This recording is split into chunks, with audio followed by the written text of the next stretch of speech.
It's Friday, July 26th, 2024, and Fridays are Ask or Tell Me Anything next on the AM Update.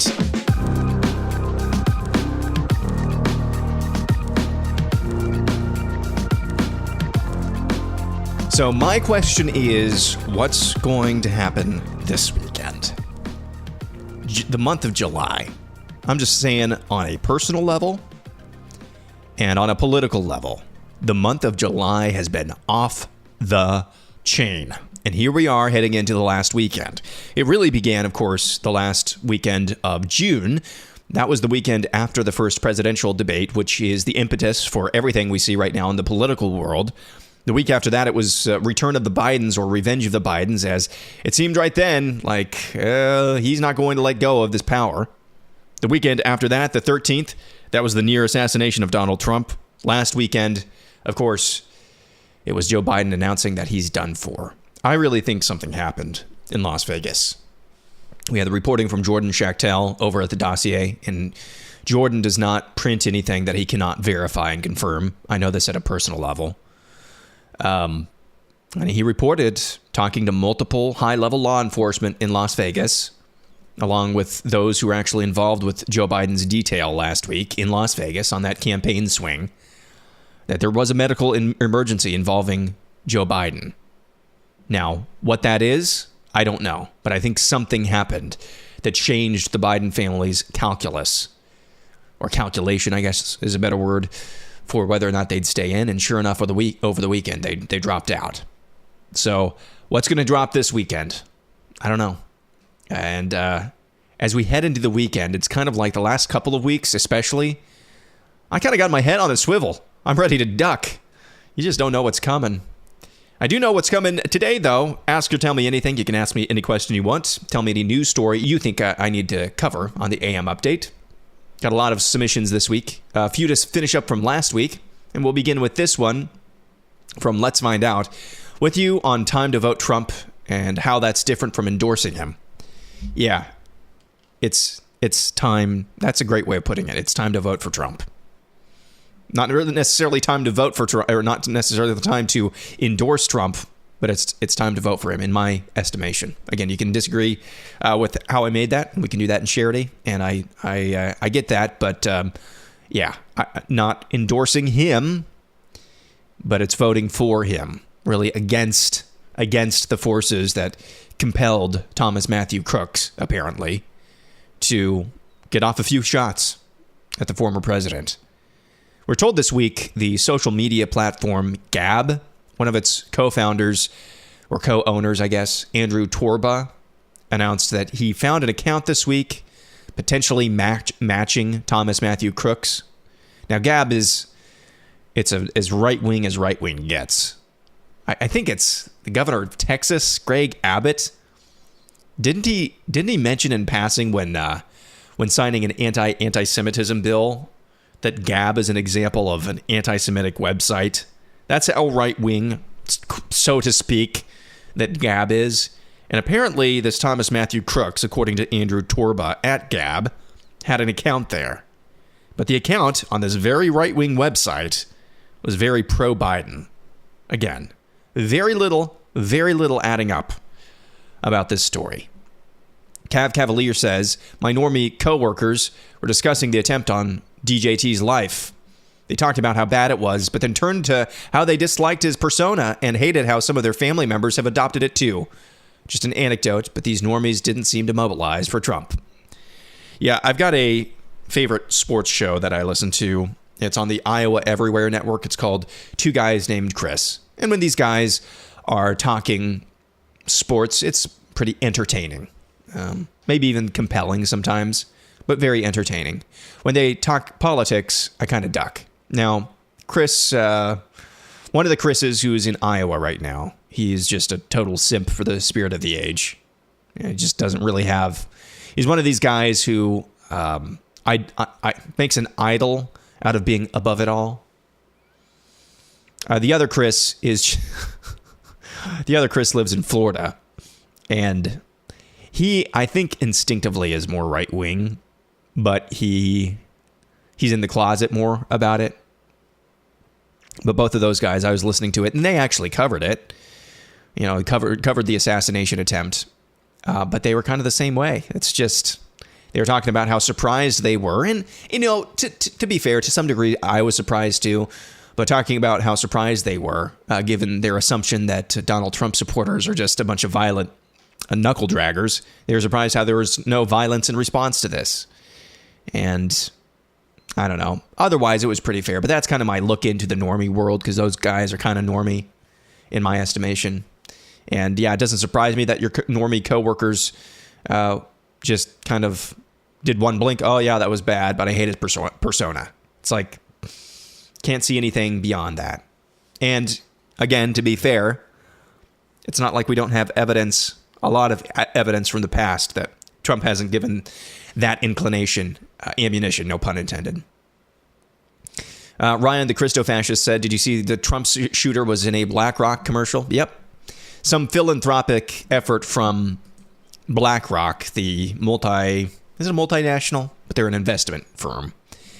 They had some philanthropic effort involving Pennsylvania schools. And they just happened to be shooting this promo video at the school where Thomas Matthew Crooks went. And Thomas Matthew Crooks happens to be in this BlackRock philanthropic effort infomercial. Can't make this stuff up.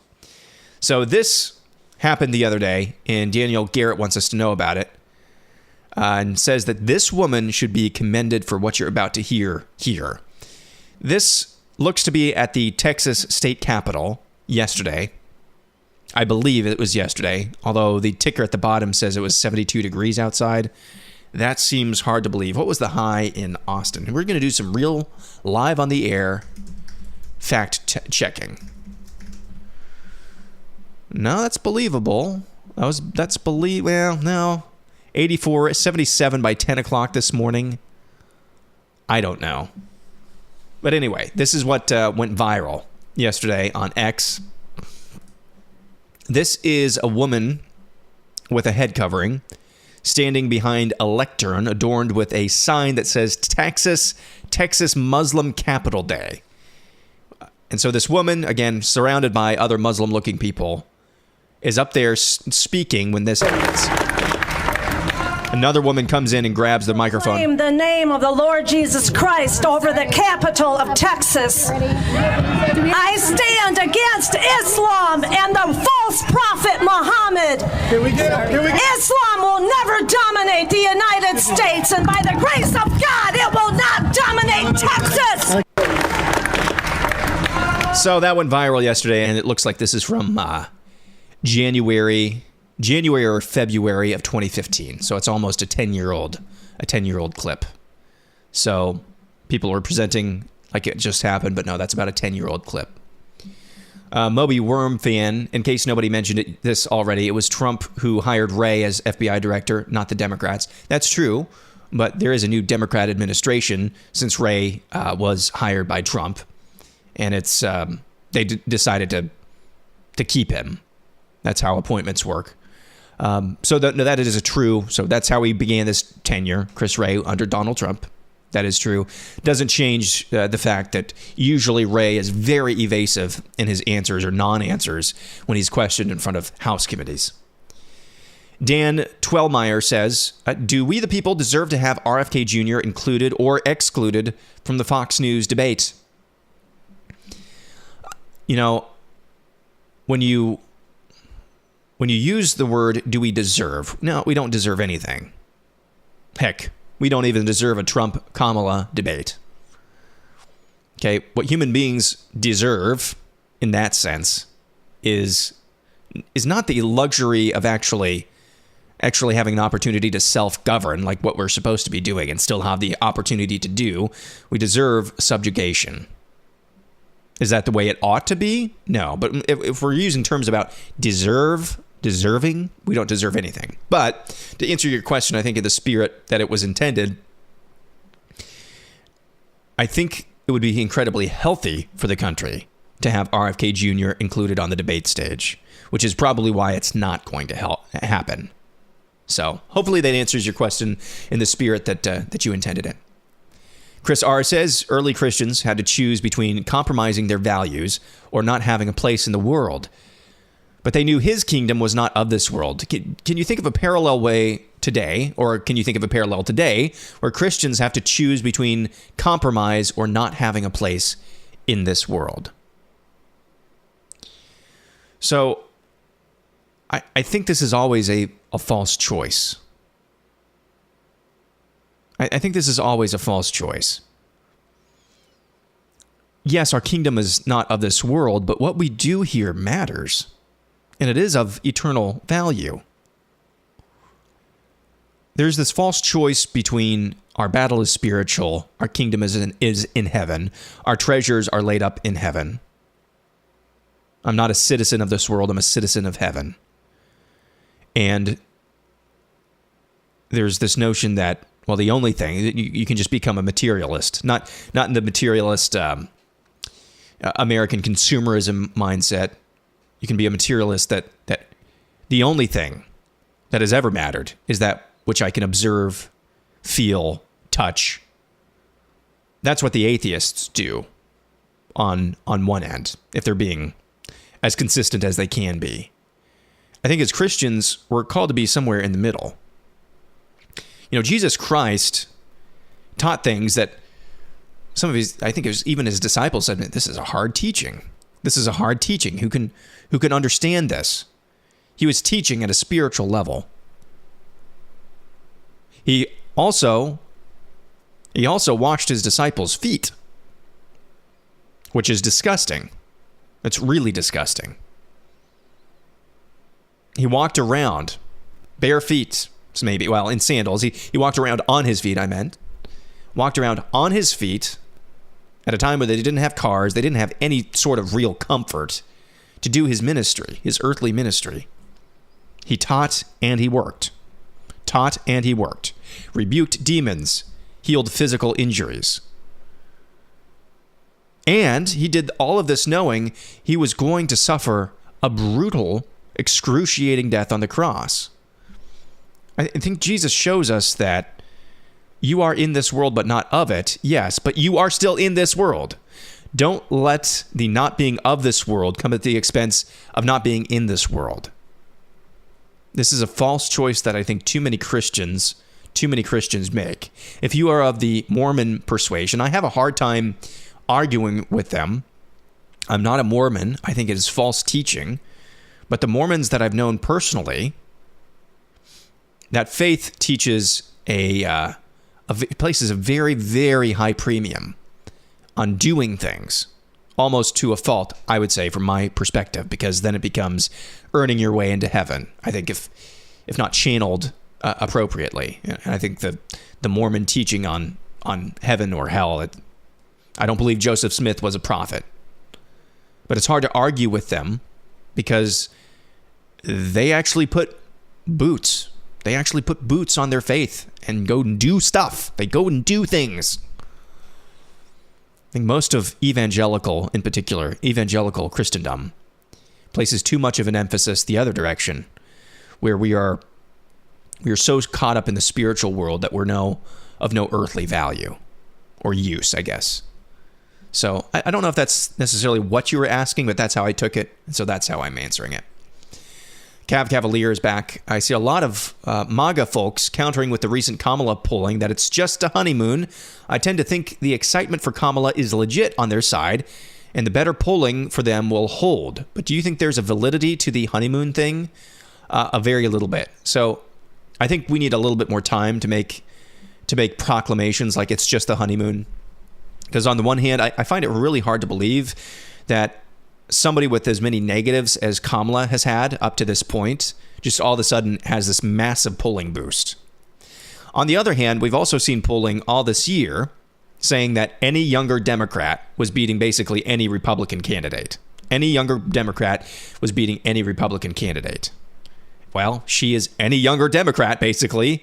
So I can see how that would jive, but I think we just need a little bit more time. Steve Senny says, do you think the events from the Capitol on Wednesday will be used as political fuel as well as to put legislation into Congress that makes these actions and felonies and insurrections in the same way they treated J6ers? This stuff needs to stop. No. No. I saw like 4 or 5 of the people at least already arrested were already released. had the charges dropped. Nope. Those are their orcs. No, they're not going to get prosecuted. They were doing their job and they did it well. No, they're not going to get prosecuted. And no, this is not going to force some sort of resolution. If it does, it's probably not going to go anywhere. I think this is going to be a good show vote for Mike Johnson if he wants that. Put something forth saying that, hey, if you're vandalizing and being violent on Capitol grounds in response to, if your motive is religious or anti-religious animus, you could do something like that, I guess, just as a show vote to get the Democrats on the record as being on the side of the pro-Hamas orcs. Uncomfortably Dumb says your top 5 relocation states, should it come to that, and your bottom 5 or top 5 states you would never relocate to. So as it stands now, I think I've answered this question before. Probably number 5 would be Idaho, 4 Wyoming, 3 New Mexico, 2 Texas, and 1 would be Florida. Tennessee, and maybe this has changed since the last time I answered this question. Tennessee would be a fun state as well. It's just too crowded. Florida is the same way, but as of now, it's still probably one of the best states to live in. As of now. The other states on this list could double as bug outs. Texas, New Mexico, Idaho, and Wyoming. Those would be great bug out states. All right. Bella and I will be back tomorrow morning for No Suck Saturday. That's for all of our Apple Podcast subscriber at the $5 a month level. We'll be back with No Suck Saturday tomorrow morning. It'll be a regular episode, but we will have some words to say about what to do for Ask Izzy. This is a segment that we're going to be doing once a month, actually starting next week, that you can ask a crunchy nurse any questions medical related, best, worst in her career experiences. She's a wealth of knowledge, and I think maybe there's some interest out there for something like that. We'll have some instructions for those. We'll release this episode with those instructions for a wider audience as well, coming up later on into the weekend as well. Hope you have a wonderful weekend. I don't think we're smoking anything this weekend. We did a marathon brisket smoke last weekend. Turned out really well. My brother was in town. We did something special for him and his family. So that was fun, but I don't think we're smoking anything this weekend. It's just going to be kind of a chill weekend. I say that now, probably this time on Saturday, going to have some ribs or something on the grill. Hope you have a wonderful weekend. We'll be back at it again for everybody on Monday on the AM Update.